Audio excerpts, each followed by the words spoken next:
The first snows of winter had come early that year, blanketing the vast, unforgiving plains in a shroud of white. Christmas was only a few weeks away, a fact that brought most folks a sense of cheer and community, but for Arthur, it was merely a marker of another season passing in solitude. The wind, a constant, mournful presence, howled around the corners of his small, sturdy house, rattling the window panes and piling drifts against the barn doors. At 30, he was a man shaped by silence and loss, his quiet nature a reflection of the sprawling, empty land he called home. His life was a metronome of routine: rise before dawn, tend the livestock, mend what was broken, and sit by the fire as dusk consumed the sky. It was a simple, lonely existence, one he had accepted long ago. Dawn rose slowly, a pale, hesitant light that did little to warm the frozen world. The sun, a distant, silver disk, seemed reluctant to disturb the profound silence that held the land captive. Its first ray slid along the wooden ribs of the old barn, catching the frost that glittered on every surface and touching the dust motes drifting like tiny ghosts in the frigid air. Beneath a mound of dry, brittle hay, a young Chinese woman breathed in shallow, frightened tremors. Her name was Mai, and she was only 19, though the hardship she had endured had aged the look in her dark, almond-shaped eyes. She had walked farther than her body should have allowed, fleeing the grime and cruelty of the railroad town 2 days east. Exhaustion clung to her like a second skin, a deep, gnawing ache in her bones that was as relentless as the biting cold. She had arrived in this country on a promise of a new life, only to find herself sold into indentured servitude, her days spent in the suffocating heat of a laundry, her nights filled with the leering threats of the man who held her contract. 3 nights earlier, he had tried to claim more than just her labor. She had fought back, a desperate, wild thing, and then she had run. She ran with nothing but the thin cotton clothes on her back and the burning memory of her sister being taken away to a different town months before. The desire to find her, to not be alone in this hostile land, was the only thing that had kept her moving. As she wandered across the plains, the immense, snow-covered emptiness had settled into her bones like winter itself. The barn had appeared through the swirling snow like an undeserved mercy, a dark shape against the endless white. Wooden beams, the scent of hay, a roof that whispered the possibility of safety. She had crawled inside, burrowing into the hay, and let the darkness cradle her. She expected to sleep until hunger or the freezing cold forced her awake. She did not expect footsteps. Arthur entered at first light, his boots brushing the ground with calm, familiar purpose. The cold stung his cheeks, and his breath plumed in front of him. He came looking for a new calf, born in the night, not a wounded soul hidden beneath his hay. He moved through the familiar space, his senses attuned to the soft lowing of the cattle and the rustle of the horses.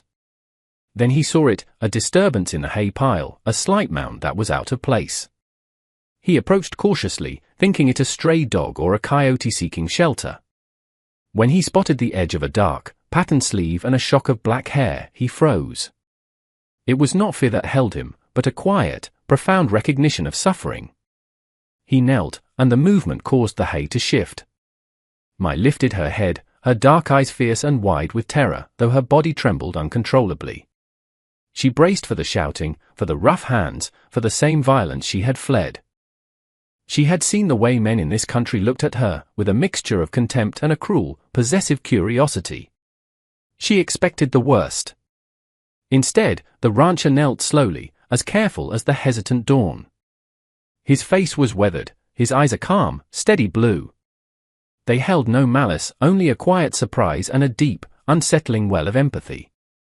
His voice, when he spoke, was low, almost a whisper, as if he were trying not to spook a frightened colt. "Pack your things. You're coming home with me." The words struck harder than any blow. She stared, unable to process them, unable to trust them. Kindness had never been offered to her here, it was a currency she did not possess and could not comprehend. Cruelty she understood. Brutality was familiar. This quiet compassion, she feared. Through chapped lips, she whispered the only English word she could summon, a phrase learned in desperation. "No have. Nothing." He nodded as though expecting it. He saw the tattered edges of her thin tunic, the inadequate shoes that had all but fallen apart. He extended a hand halfway, a gesture of aid, then seemed to think better of it and let it settle on his knee, offering without insisting, giving her the space to make her own choice. When she rose, it was a slow, shaky process. Every muscle screamed in protest. He kept a respectful distance as he led her out of the barn and into the stark, cool morning. The cold hit her with the force of a physical blow, and a violent shiver racked her small frame. Without a word, he took off his own thick sheepskin coat and draped it over her shoulders. The weight of it was surprising, and the lingering warmth from his body was a shock to her frozen skin. She followed several steps behind him, not from distrust, but from the cautious, ingrained instinct of someone who had survived too much. The sky stretched pale and wide above them, a canvas of grey and white, and for the first time in days, huddled in the stranger's coat, she felt less terrifyingly alone under its immensity. His house stood a short walk from the barn, its porch wrapped in quiet stillness, a thread of smoke rising from its stone chimney. He opened the door and stepped aside, holding it for her. She hesitated, her fingers brushing against the rough-hewn wooden frame as though testing its reality. Inside, the air was a revelation. It smelled of cedar wood, baking bread, and coffee. A lamp burned in the corner, casting a soft, amber glow that felt like a sanctuary. A stone hearth dominated one wall, a healthy fire crackling within it, radiating a heat that seemed to thaw the ice in her veins. He guided her wordlessly toward a worn armchair near the hearth, his movement slow and deliberate, as though he feared startling her. He disappeared into the small kitchen area and returned with a steaming tin cup of water, which he gently pressed into her hands. Then he set a plate of food on the small table beside the chair. Cornbread, a bowl of thick bean stew, and a piece of dried meat. Her stomach clenched with a hunger so fierce it was painful. She tried to hide it, to maintain some semblance of dignity. "Eat if you want," he murmured, and then he turned away, busying himself with stoking the fire, granting her the privacy to eat without feeling watched. She ate slowly at first, then with a growing, desperate hunger. The warmth of the stew spread through her limbs like a timid, unfamiliar hope. She glanced at him. He stood by the window, his broad shoulders outlined by the pale light, his hands resting loosely on the sill as he watched the snow begin to fall again, his gaze fixed on the open land. Loneliness rested on him like an old, comfortable coat. When she finished, she set the plate aside.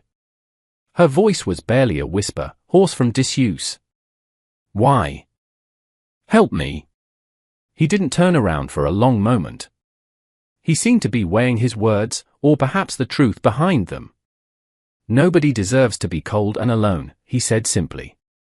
The answer unsettled her, loosening something tight and painful inside her chest. She had expected questions, suspicion, conditions. She had expected him to demand something in return for his charity. Instead, she found a man who offered gentleness without demand, a quiet space without expectation. It terrified her. And it soothed her in a way she hadn't felt since before she'd crossed the ocean.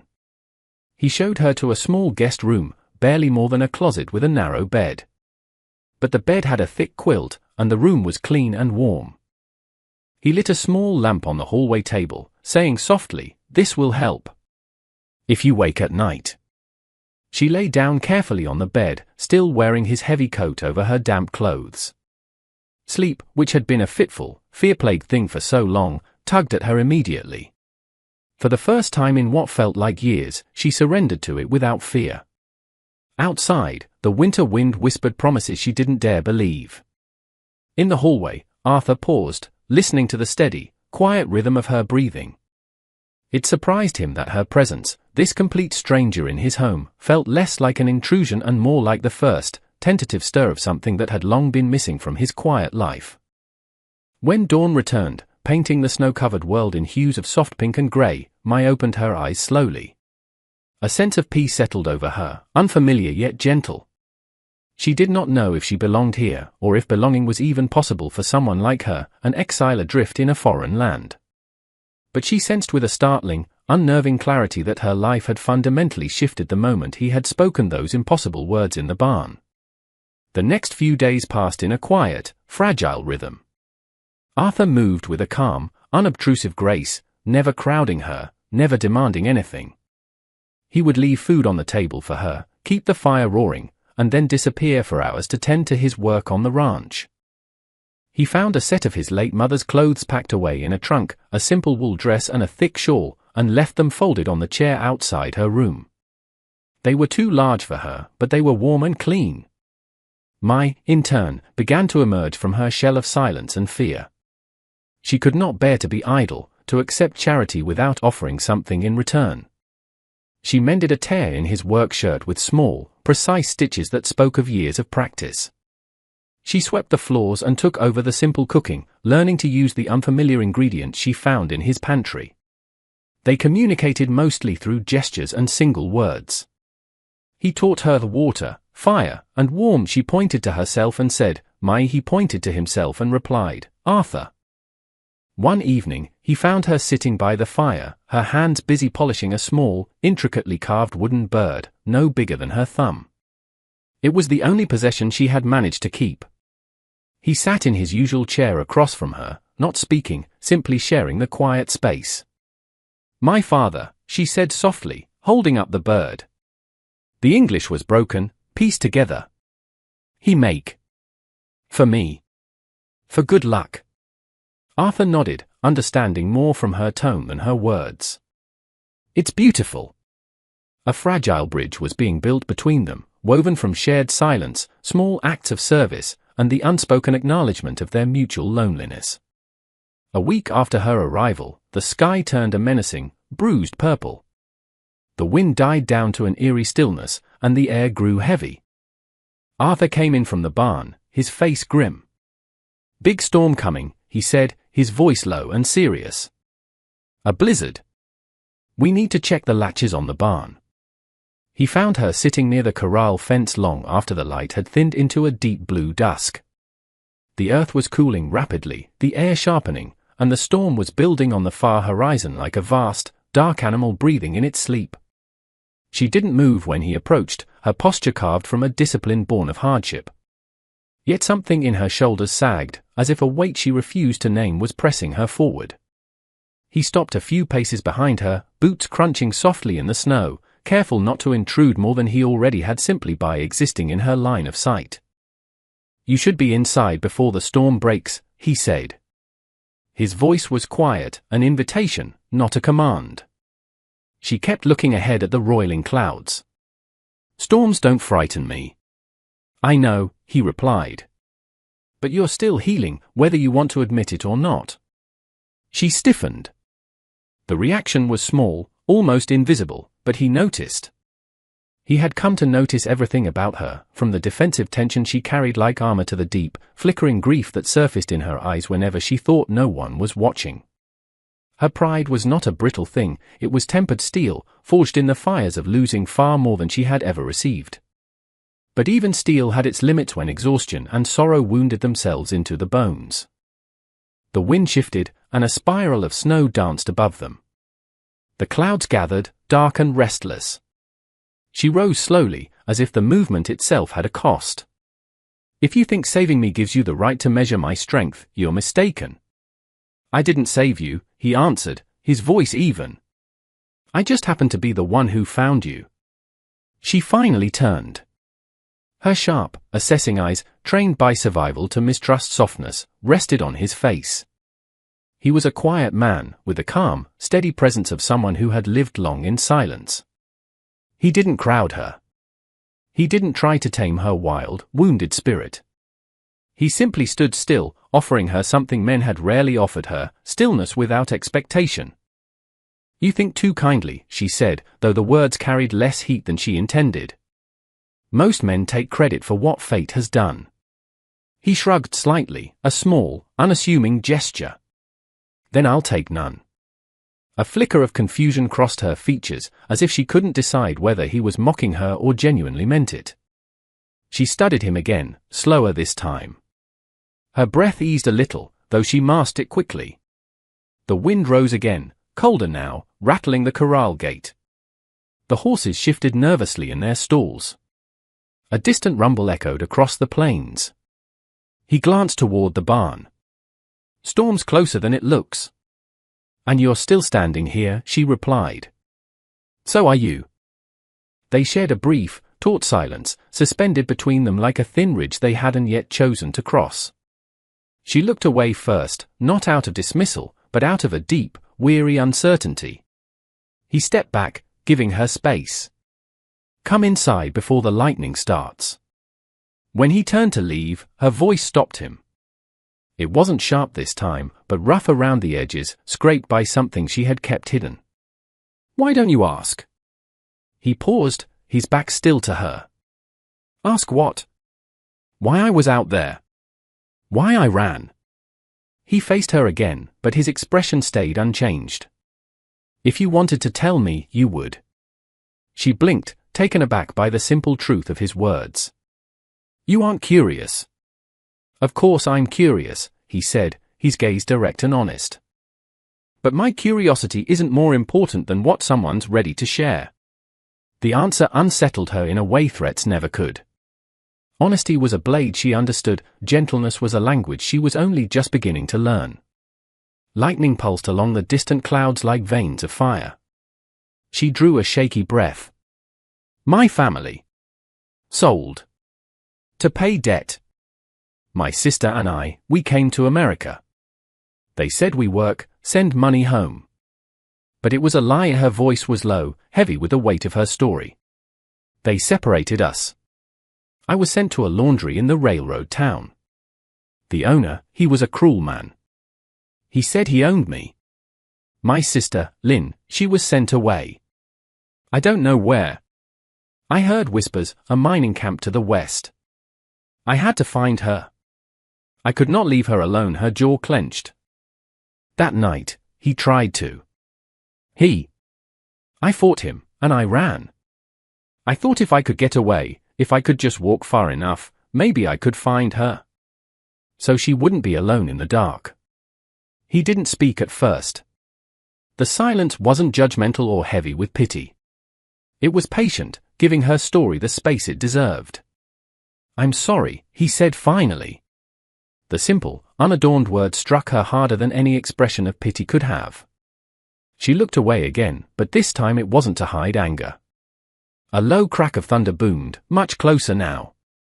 A flash of lightning tore open the sky, illuminating the stark landscape for a brutal, beautiful second. He assessed the sky once more. "We need to get inside. Now." She nodded once, almost reluctantly, but followed him toward the barn. The wind was fierce by then, a physical force moving hard across the open land, driving the snow horizontally. They reached the heavy barn doors just as the first sheet of cold rain and sleet slammed down. Inside, the dimness smelled of hay, leather, and the faint, metallic tang of the storm. The barn trembled with each powerful gust. The horses huffed anxiously, their hooves scraping against the wooden floor. Arthur moved quickly, checking the latches on the doors and windows. "This roof holds, but the wind's serious. Stay near the center." She stood near the stalls, her arms folded tightly across her chest. "You aren't afraid?" It was a statement, not a question. He shook his head as he secured the last latch. "Fear isn't useful right now." She watched him as thunder cracked directly overhead, the sound so loud it shook the very foundations of the barn. His composure wasn't bravado. It was lived experience shaped by solitude and survival, the same elements that had shaped her. But in him, it had settled differently. He was quiet, not because he was hiding things, but because he weighed them carefully. The storm intensified, its fury unleashed. Rain and sleet hammered the roof in furious, deafening waves. Lightning illuminated the barn's interior in violent, strobing flashes. A sudden, explosive burst of wind tore at the main doors, ripping one of the heavy iron hinges halfway loose from the frame.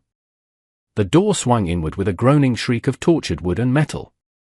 Mai lunged first, her survival instincts taking over.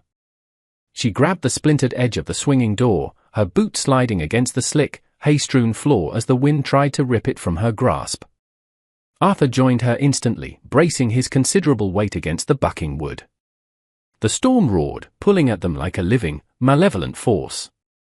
"Let go," he shouted over the din. "It could tear your arm off."